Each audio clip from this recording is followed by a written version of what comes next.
Miola, tudo bem? Opa, bom dia, Rebeca, bom dia, Mauro. Prazer iniciar a semana com vocês aqui.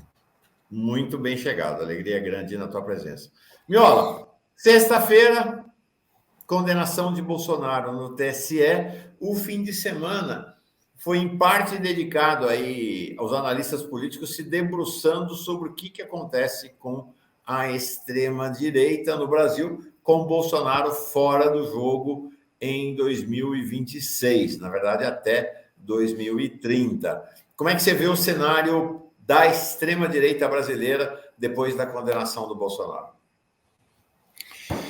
Mauro e Rebeca, eu acho que é um pouco precipitado a gente falar em perda da liderança do Bolsonaro, né? Ou até mesmo um revés para o campo da extrema-direita brasileira, né? Primeiro que o Bolsonaro ele sofreu uma condenação, né, que é uma condenação eleitoral, ele mantém os seus direitos políticos, e isto não afeta absolutamente nada, não é um itinerário de curtíssimo prazo. Ele não ia se candidatar na eleição do ano que vem, ele ia atuar ele é permitido continuar atuando, com uma liderança política, um cabo eleitoral. Ele vai continuar fazendo isso na eleição e ele tem uma capacidade vocal extraordinária, é um líder carismático de massas, é um grande demagogo, tem uma estratégia que tem que se mostrado muito eficiente, de se comunicar com este eleitorado extremamente expressivo da sociedade brasileira, que hoje professa esses valores e adere a esses ideais da extrema-direita, né, e ele consegue, portanto, animar este campo da extrema-direita. Eu acho que ainda precoce nós imaginarmos um revés para a extrema-direita, e essa pesquisa, eu acompanhei um pouco vocês aqui debulhando os dados da pesquisa da Datafolha, ainda que seja uma pesquisa enviesada do ponto de vista da forma como apresenta os questionamentos, mas ela é uma pesquisa profundamente reveladora do tamanho do nosso problema. Nós temos hoje uma sociedade que não só está polarizada entre dois campos contrapostos, nitidamente o reacionarismo e a modernidade, o arcaísmo e os tempos modernos, a civilização e a barbárie. E metade da população, metade do eleitorado, das pessoas pesquisadas, pelo menos, aderem, ou perto disso, aderem a essas ideias, realidade que nós não imaginávamos alguns anos atrás. Então, eu acho Metade que votou nele, né, na eleição passada. metade que votou. A gente tem que recordar que dos 119 milhões de votos, 118 milhões de votos válidos na eleição no segundo turno, 60 milhões foram para o Lula e 58 milhões e algo foram para o Bolsonaro, né? Então a gente tem que ver com esse realismo. Eu acho, me arrisco aqui a dizer que é evidente assim que o Bolsonaro, à medida que ele puder eventualmente, se ele for eventualmente condenado nas esferas também criminal que lhe corresponde, nós estamos falando aqui de um ilícito eleitoral, e ele tem outros 15 aproximadamente no tribunal ainda eleitoral para responder. Mas à medida que ele for processado e condenado criminalmente, que é o que corresponde ao Bolsonaro pelos crimes que ele perpetrou, isto sim poderá eventualmente gerar uma situação de um desgaste incontornável, uma perda de credibilidade do Bolsonaro, ou, por outro lado, poderá ser um fator de vitimização dele e ele é um mártir que vai exercer um papel. Não sei exatamente se ele consegue sair de um processo criminal maior do que ele vai entrar, como aconteceu com o Lula, pelas razões que a gente sabe, que são condenações absolutamente diferenciadas. Então, eu acho que o que vai, na verdade, dar conta de uma contenção e de um revés desta representatividade política, social, cultural e eleitoral da extrema-direita no país, é a capacidade que o governo terá de fazer realizações e com esses avanços governamentais, se comunicar com essa base social extraordinariamente grande do bolsonarismo, que é seduzida por esses apelos da extrema-direita, e o governo que pode, numa reversão do processo econômico nacional e de retomada do crescimento e desenvolvimento, eventualmente pode conseguir retomar ou diminuir o peso da extrema-direita. Agora, a condenação em si por inelegibilidade do Bolsonaro, eu entendo que ela é de curtíssimo prazo um fator que vai diminuir o poder e o peso da extrema-direita no país, não. Boa. Agora, Miola, você acredita que o que aconteceu depois do golpe, né, do atentado do 8 de janeiro, com a celeridade das prisões, da investigação, fomentou um silêncio nesse julgamento? Porque os bolsonaristas não se manifestaram tanto como a gente viu ao longo do mandato, ao longo da eleição. Você acha que o que aconteceu depois esfriou essa galera, esses apoiadores do Bolsonaro? Eu acho que tem um impacto, é evidente que tem um impacto, né? A gente não sabe ainda mensurar qual é o impacto. Agora, tem um aspecto, Rebeca, que ele é extremamente preocupante e que, inclusive, tem sido objeto de uma análise, né, mais aprofundada, inclusive desde uma perspectiva científica e acadêmica, que são esses nichos comunicacionais, né, específicos e blindados, onde as bolhas do bolsonarismo se reproduzem e se mantém a sua fidelidade. Então eu acho que neste âmbito interno do bolsonarismo pode ter a forma como a mensagem ela é transmitida e a interpretação, essa narrativa, não é, como eles gostam de usar, é construída, a gente não tem muito conhecimento. E tem uma pesquisa, a última pesquisa que precedeu a essa, que foi lançada semana passada, uma pesquisa bem abrangente, eu acho que é da Quest, né?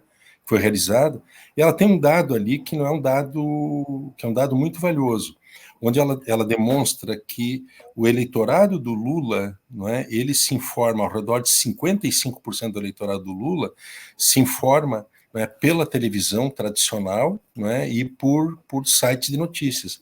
Contrário senso, não é, a base bolsonarista, o eleitorado do Bolsonaro, cerca de 60% ou 55%, mas preponderantemente se informa por meio das redes sociais, e que são esses ecossistemas fechados, onde eles têm um controle absoluto da narrativa, dos conteúdos e das mentiras que propagam e essas retóricas, não é, odiosas que a gente conhece. Então, eu acho que há uma evidente que de sua consciência, algumas pessoas devem se perguntar o que está acontecendo com o meu mito, com o meu líder que está sendo condenado. Agora, o efeito do ponto de vista, né, de um significado de massas perante o bolsonarismo, eu acho que ainda é um pouco precoce a gente tentar identificar. Eles podem estar momentaneamente mais comedidos, mas a gente também não sabe exatamente qual é o nível de comedimento. Eu não frequento as redes deles, a gente desconhece. Agora, eu insisto com um aspecto que eu acho que essa condenação do Bolsonaro, talvez até ela fosse contabilizada como parte de uma retórica, de uma vitimização do Bolsonaro e do bolsonarismo, do sistema, não é, que o está perseguindo, não é, e que está promovendo essas represálias. Essa é uma narrativa muito corrente que a gente observa. Não é? Ele está sendo vitimizado. Não é? Até a própria foto, né, de péssimo gosto que foi divulgado pelo ex-assessor de comunicação, não é, como quase transformar Bolsonaro, né, nesse corpo sagrado, né, que está sendo açoitado, né, pelo sistema. Um pouco isto, não é, uma vítima desse sistema, não é, que continua, não é, a serviço da luta, né, da direita e da extrema-direita. Algo assim meio épico, né, do ponto de vista dessa narrativa da extrema-direita. É verdade. O Marcos Coimbra fala sempre, né? O Brasil tem 2 líderes populares e não tem 3, só 2, Lula e Bolsonaro. Né? Então, quem duvida da capacidade de Bolsonaro, eu acho melhor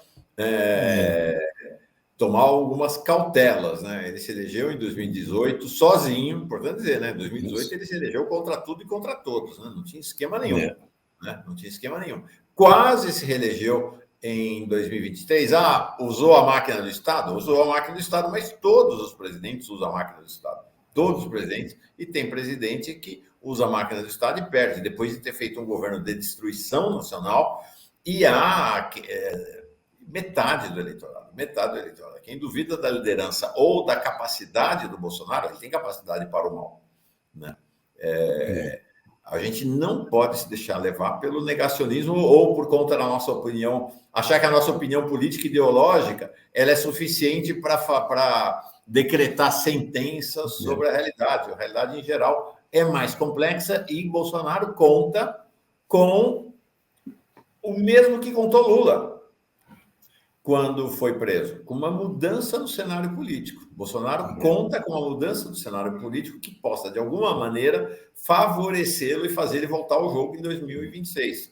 Então, vamos lembrar que o Congresso Nacional é um congresso de direita. Uma aliança do Centrão com a extrema-direita faz o que quiser no Congresso Nacional. Então, por exemplo, a aprovação de uma anistia pode levar Bolsonaro a poder concorrer em 2026. Então, o cenário, não existe um cenário cristalizado, ainda mais, né, Miola, num cenário internacional em que a força da extrema-direita continua se fazendo valer. O que está acontecendo nos Estados Unidos é verdadeiramente impressionante, né? O que a gente tem visto lá nos Estados Unidos é a Suprema Corte, a mão longa da extrema-direita, enquanto não tem eleição. Eles esperam que o Trump volte. Mas foi uma atrás da outra, né? Eles derrubaram o direito legal ao aborto,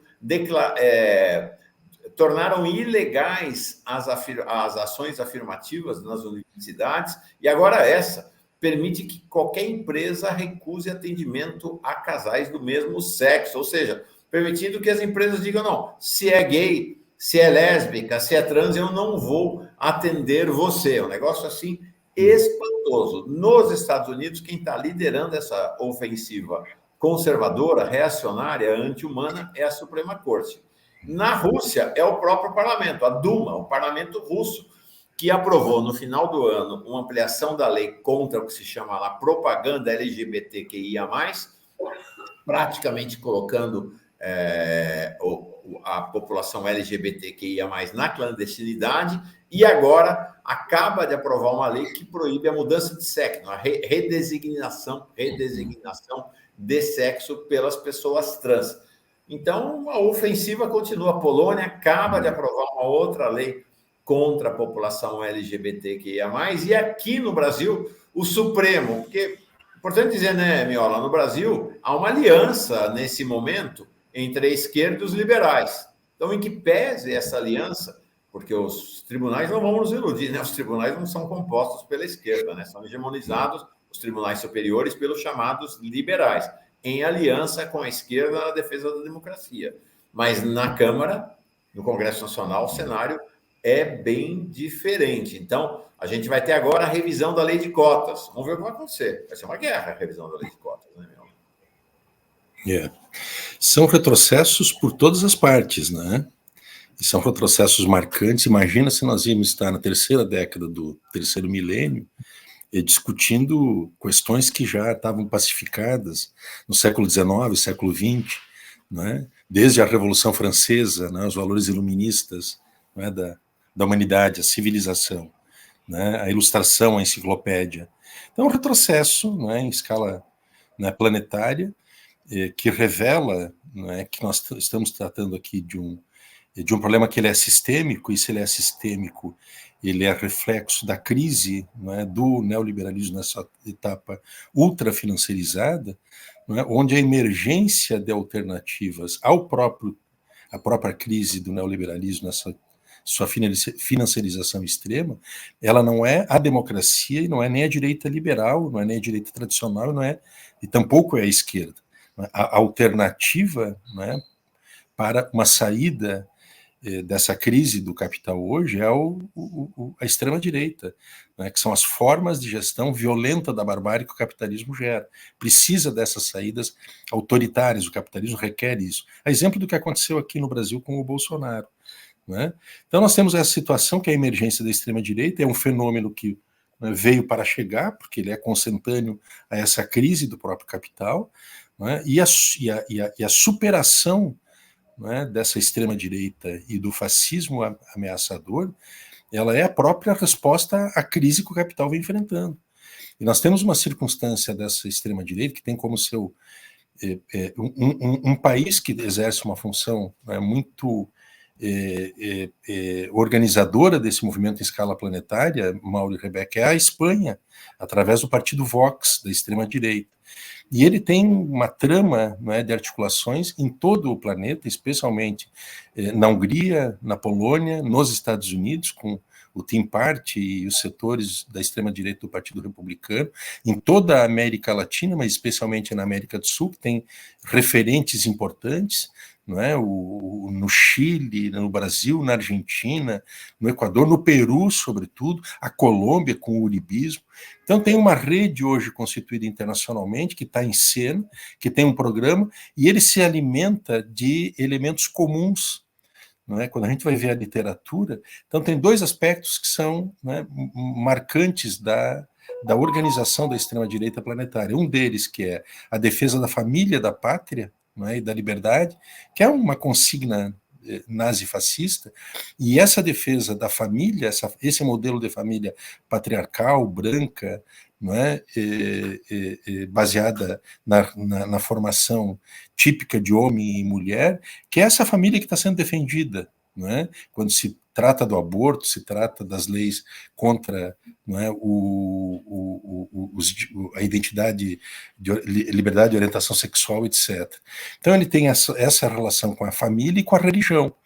Né? E em distintos países, a Igreja Católica, por exemplo, no Peru, ela exerce um papel que é equivalente ao que a Igreja Evangélica exerce no Brasil. Mas os fundamentalismos, eles se encontram, não é, com esse conceito ideológico de família e de pátria, não é, e solda, não é, esse programa comum, não é, onde eles atacam, então, eles fazem uma acusação muito doida. Estive acompanhando um evento do Foro de São Paulo e foi reportado isso também, agora nesse final de semana. Eles fazem uma acusação torpe, né, de vincular a esquerda democrática, uma esquerda libertária, mas eles vinculam com o narcotráfico.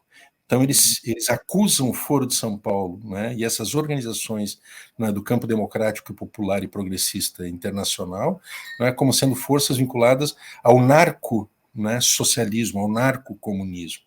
Então, esse é o tempo que nós estamos vivendo, né? E eu acho que esse tempo ele exige, né, uma resposta que está tanto no plano institucional de governos e da construção de políticas públicas que coloquem o Estado na proeminência para atender o conjunto das necessidades sociais, e onde também os partidos exercem um papel cada vez mais ativo de educação política, de conscientização, né, e de avanço, né, de uma percepção, né, democrática, né, de funcionamento das sociedades. E olha lá, uma última questão, que é o quanto esta equação da extrema-direita não está resolvida no aparelho de Estado também. Né? Nós vimos agora, foi espantoso, 2 eventos da Escola Superior de Guerra, portanto, com autorização do Ministério da Defesa,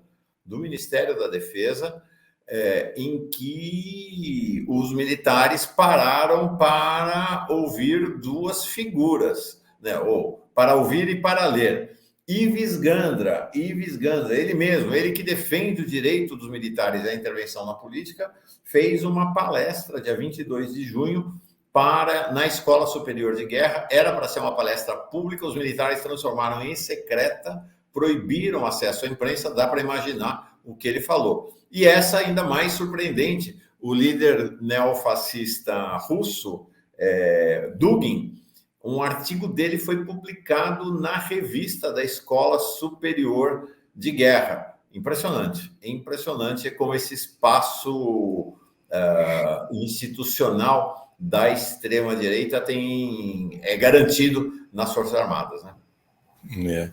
Agora, aqui tem dois problemas dentro de um só, né, Mauro? Porque bom, primeiro, esses personagens, né, frequentando as escolas militares brasileiras, né? Isso por si já diz muita coisa, né? E segundo lugar, que é a própria autonomia que o poder civil e a sociedade brasileira está conferindo às Forças Armadas para se autogovernarem, né, e formar a cabeça dos seus oficiais, né, à luz desses pensamentos aberrantes, né. Eu acho que aqui tem um problema muito grave, né, a parte, digamos, uma realidade que nós enfrentamos, porque as instituições brasileiras elas estão milicianizadas, elas foram subvertidas, né, por elementos de direita e de extrema-direita já desde há muito tempo. Eu acho que não são só os militares, tem dois exemplos clássicos, né, que é o Deltan Dallagnol e o Sérgio Moro, que exemplificam a conduta de juízes, de autoridades públicas, de procuradores, de policiais federais, né, que instrumentalizam seus cargos públicos para, né, concretizar, né, projetos de interesse ou material pessoal e até mesmo projetos de poder. Então esse é um fenômeno que está acontecendo, essa milicianização, eu chamaria assim, das instituições democráticas do nosso país, que é essa captura, não é, do Estado para propósitos tanto pessoais quanto de projetos de poder. No caso dos militares, essa realidade ela é extremamente mais grave, porque nós temos uma corporação que tem um projeto próprio de poder e que está por trás, né, de todo esse quadro, essa tragédia, né, que o país está vivendo. Os militares estavam, né, desde 2013 ou até um pouco antes, se movimentando, né, com perspectiva de tomar parte do jogo de poder, e conseguiram isso com o Bolsonaro, por razões que a gente já discutiu inúmeras vezes, de uma dinâmica social que foi constituída, onde eles tiveram um ativismo, que agora se sabe, embora tenha sido um ativismo discreto, mas foi, nem por isso, menos eficiente, né, na construção desse projeto de poder que eles tinham. Então, eu acho que é um problema muito grave. Não é razoável, por exemplo, que o Ives Grandes Martins, que é o jurista do golpe e que é o único jurista brasileiro, não é, que sustenta essa tese estapafúrdia de que o artigo 142 atribui aos militares a função do poder moderador, não é razoável que esse personagem ele seja convidado, não é, seja palestrante da Escola Superior de Guerra para palestrar. Não, o título da palestra dele era o Estado Democrático de Direito e o protagonismo do Poder Judiciário. Olha onde é que nós estamos. Não é razoável que esse cara vai para lá, o Ministério da Defesa, sabendo desta informação, mantém a palestra, não exige, não determina que a ESG e o Comando do Exército cancelem o evento, e pior, o Exército mantém um evento presumivelmente pago com dinheiro público, essa palestra para esse personagem, para ele falar contra o Estado de Direito, atacar e aprofundar as teses conspirativas e golpistas no momento que nós estamos enfrentando, em que, na verdade, nós deveríamos estar vivendo uma situação de uma justiça de transição, onde os militares e as cúpulas partidarizadas e as Forças Armadas estivessem sendo julgadas pelos atentados contra a democracia. Então, o sujeito ele participa disso, assim como o Dugin também, que é um intelectual, não é, orgânico dessas teses, né, que não servem ao mundo contemporâneo, né, desses ultranacionalismos que são um fator de fundamentação, digamos, ideológica da extrema-direita, e o Exército Brasileiro, né, promove isso. Então, eu acho que tem um problema aqui que talvez não seja tanto só do Exército, Mauro e Rebeca, mas é um problema de quem permite que o Exército faça isso. Então, nós temos um ministro da Defesa que ele é rigorosamente, né, um advogado dos interesses das Forças Armadas, das cúpulas partidárias das Forças Armadas perante o governo Lula, né, e nós temos uma falta de apetite, né, de iniciativa do poder político, porque não é só o poder executivo que tem que estabelecer esses limites às Forças Armadas, mas também o Congresso brasileiro. É o Congresso brasileiro que cabe também, né, o controle desta instituição, que, se deixada livre, ela vai ter sua própria diplomacia, vai ter sua escola de formação, ela sempre reivindica orçamentos mais apetitosos, né, e vai ser um autogoverno dentro do governo, e a gente sabe o risco que isso leva de uma evolução que nos colocou à beira desse fascismo que nós estamos vivendo hoje. Então, acho que é muito grave, é um problema de parte do Poder Executivo e do Poder Legislativo também, Mauro, não é só a autonomia que exercem os militares, e não é tampouco a deslealdade, né, do ministro Mauro Múcio Monteiro, mas é também uma inapetência, né, de agir de parte do Poder Executivo, do governo e do Legislativo brasileiro em relação aos militares. Jefferson Miola, toda segunda-feira aqui com a gente. Eu tenho o benefício de poder conversar com ele no WhatsApp todos os dias, de segunda a segunda. A gente vai tirando temperatura e pressão do cenário político. Segunda que vem, estamos juntos de novo aqui, Miola. Abração. Um abração, boa semana para nós. Um abraço, até mais. Obrigada, Miola. Até, tchau, Rebeca.